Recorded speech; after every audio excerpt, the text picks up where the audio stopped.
Hello বন্ধুরা, কেমন আছেন? আশা করছি খুব ভালো আছেন। আর আমরা খুব ভালো আছি। সান্টা ক্লজটা দেখুন কি ভালো লাগছে না? ক্রিসমাসের জন্য না রাস্তার উপরে প্রায় জায়গাতেই আপনি এরকম দেখতে পাবেন। তো চলুন, এটা হলো আরিয়ারসি। ভেতরটা একবার আপনাদের দেখাই। দেখুন ডাবল উপর আর নিচে আছে। তো আজকে আমরা একটা অসাধারণ একটা জিনিস এক্সপিরিয়েন্স করব। প্যারিসের মিউজিয়ামে যাব, খুব ফেমাস এখানকার একটা মিউজিয়াম।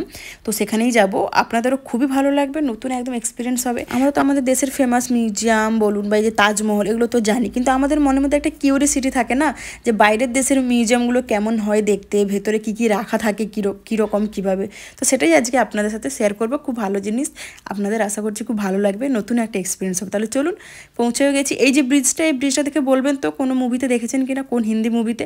তো চলুন তাহলে শেষমেশ পৌঁছে গেলাম। বিল্ডিংটা তো বাইরে থেকে অসাধারণ দেখতে লাগছিল, আর খুবই বড়। এন্ট্রান্সটা তোর কোনো কথাই হবে না, দেখুন দারুণ লাগছিল বাইরে থেকে। তো 1 মিনিটের ভিডিওতে এত পুরোটা তো দেওয়াটা সম্ভব না। তো ভেতরে কী কী দেখলাম, কেমন এক্সপিরিয়েন্স হয়েছে, দেখা হচ্ছে নেক্সট পার্টে।